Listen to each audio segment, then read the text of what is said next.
Hello guys, welcome back to another Python tutorial on our channel. So today we got an interesting Python script to explore. We'll be writing Python script to help you maximize your budget when shopping for a keyboard and a USB drive. But before we dive in, do not forget to hit the like button and subscribe if you have not already, and ring that notification bell to stay updated with our latest tutorial. So in front of me, I have a Python script that aims to solve a common problem. Imagine you have a budget B and you want to buy a keyboard and a USB drive. It is a practical problem that can be solved using nested loop and conditional statement. So let us walk through the code step by step. Here is our script, the get money spent function. It iterates through all possible combination of keyboard and drive price and checking if the total cost is within the budget B.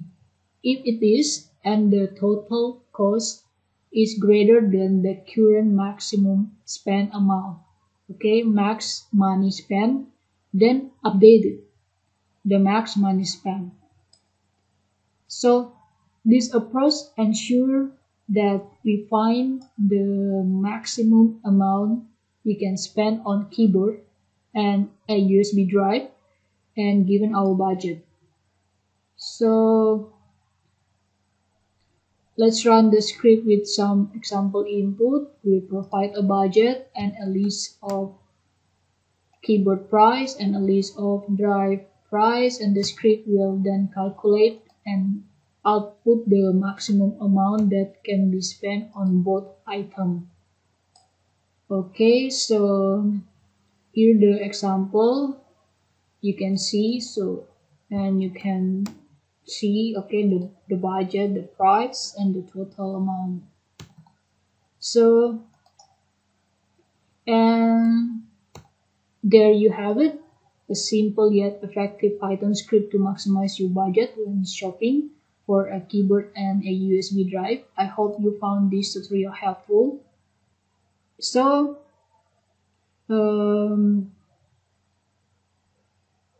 let us break down the logic of get money spent function. Okay, the first, initialization.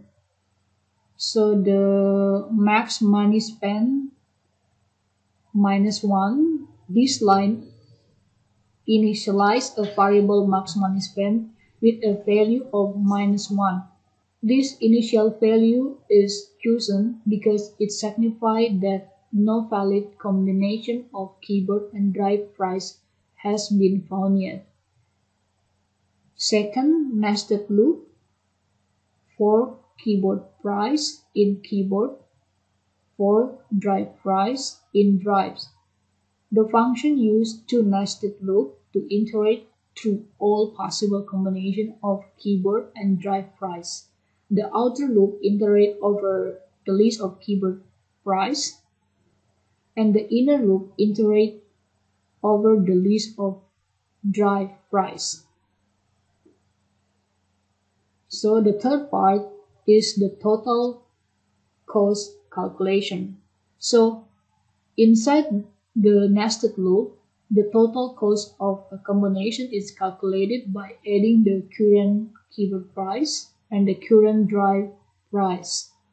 And then the fourth part is checking budget constraint and updating maximum. So this conditional statement checks if the total cost is less than or equal to the given budget B, and if it is greater than the current maximum amount spent.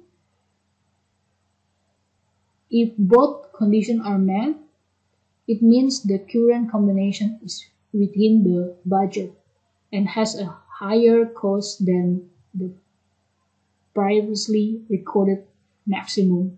In such a case, the max money spent variable is updated with the current total cost. And the final result, we use return max money spent. So after iterate through all combination, the function returns the final value of max money spent, which represents the maximum amount that can be spent on combination of a keyboard and drive within the given budget. So in summary, the function systematically explores all possible combinations of keyboard and drive price and consider the budget constraint and identify the combination that maximize the total spending. So, jadi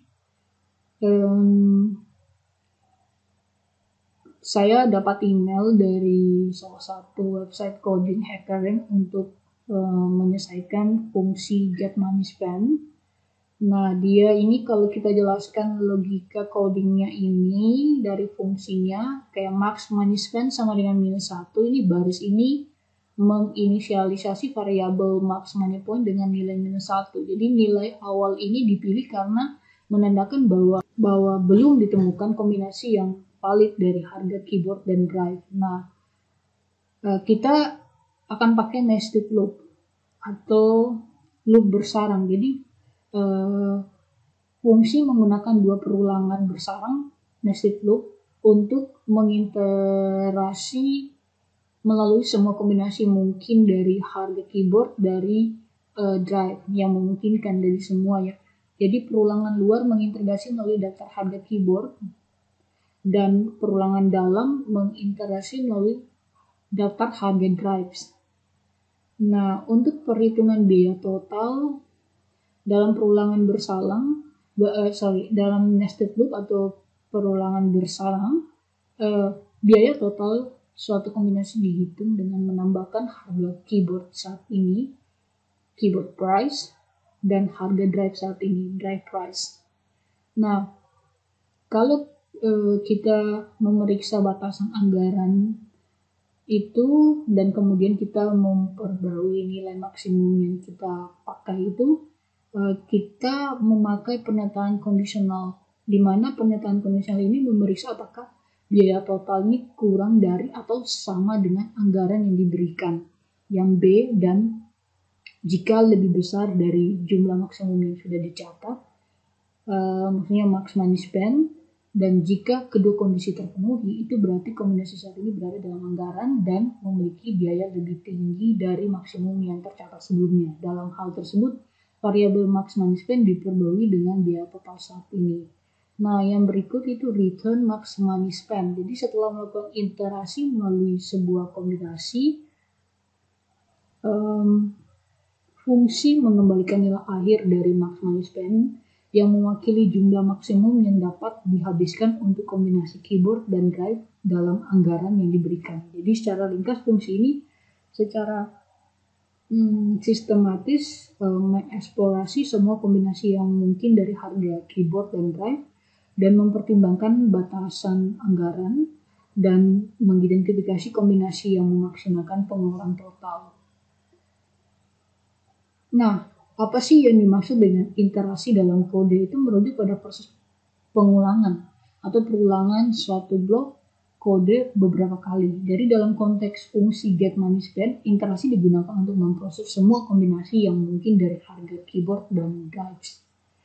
Pada bagian kode ini yang iterasi itu for keyboard price in keyboard, for drive price in drive. So kalau for keyboard price in keyboard, ini adalah pernyataan iterasi pertama. Jadi variabel keyboard price akan mengambil nilai secara berurutan dari setiap elemen dalam daftar keyboard.